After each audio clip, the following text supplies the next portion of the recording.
In this video, I'm going to ask you a very simple question. Have you got what it takes to be a coach? Lots of people think they do, but it's not always so. Now, coaches come from a wide variety of backgrounds, and the specific skills that are needed to help clients achieve their goals are going to vary from industry to industry and from one type of coach to another. But there are some skills and personality traits that are common to all coaches, regardless of the type of coaching they do. First and foremost, you need to have good communication skills. You need to be able to communicate effectively with your client. And you need to do this for two reasons. First of all, you need to get your point across. And secondly, you need to be able to understand what the client's needs are. And you need to be able to convey to the client that you understand what their needs are. So good listening skills are also very important. And communication, well, it's a two-way street. And sometimes you need to be a better listener than you are a talker. So you do have to spend a lot of your time listening when you're a coach. You also need to be aware of people's emotions. Not all things are expressed verbally. So you need to pay attention to people's emotions. You need to pay attention to people's body language as well when you're having conversations one-on-one with them. Because sometimes what people say and sometimes what people mean can be very different things. So you also need to know how to empathize. Note I say empathize, not sympathize. You need to be able to empathize with what your client is saying. You need to be able to look at things from his or her perspective and think of how they might be thinking and to communicate them from that sort of perspective. And you need to be able to offer words of encouragement without coming over as patronizing or condescending. Another skill that you're going to need to have if you want to be a coach is good planning and organizing skills. Clients can often become bored and disillusioned with poorly structured and disorganized coaching programs. So you need to be able to have a proper structure in place. You need to be organized. You need to know exactly how you're going to help the client achieve their objective. So the ability to plan and organize effective programs that deliver tangible benefits to clients is of crucial importance.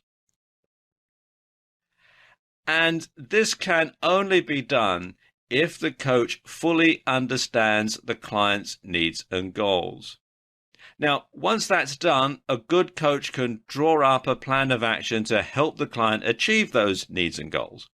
Or to put it another way, you have to know what people want before you can help them to get it. And you can only do this if you can listen and you can understand what they're saying to you. A couple of other things that a good coach must be able to do. A good coach must be able to structure an effective plan for each coaching session so that you know exactly how the goals achieved at each session is going to fit into the overall scheme of things to reach the desired end goal. So you have to know how each step along the way fits into the overall picture of things. Another skill that good coaches need is analysis and evaluation. Coaches need to be able to analyze both the client's performance and their own performance. You need to know whether you are being able to deliver exactly the sort of coaching that the client wants. So you need to constantly keep assessing things, and you need to constantly be assessing the overall performance, both yours and the client's, and the goals achieved. So has the client hit the goals that he or she has hired you to help them achieve? And also in your own business, your own goals, are you reaching those? And it's a constant process of evaluation. Something else, you must have the skills and ability to revise and change the program to meet changing circumstances. You can't be a stick in the mud. You have to be able to counter changes that are going to happen, because sometimes when you implement changes in the client's business, particularly if you're business coaching, then sometimes the law of unintended consequences comes into play, and something might happen that you didn't foresee. And so you have to be able to then counter that and get the client back on track. And so that skill is very important. And all good coaches keep an open mind. You must be receptive to new ideas, and you must be amenable to changes and new ways of doing things. And when you think about it, quite often someone will be hiring you as a coach because things aren't working out for them. And it could well be that the things that they're doing in their life or in their business are old-fashioned and don't work anymore. But they keep doing them because they don't know any different. Now, you have to be their open mind for them. You have to be amenable to changes and new ways of doing things, and you need to be able to communicate those directly to your client. Now, observing how other coaches work and noting their success rates can be beneficial when you're a coach. So sometimes coaches will sort of feed off one another. And attending courses and seminars and keeping your own skills up to date is crucial, because keeping up to date with the latest ideas can benefit both your client and you. You should also have confidence in your abilities. In other words, you must know what you're talking about when you're a coach. Now, ideally, you should have an enviable track record of accomplishment. Success breeds success.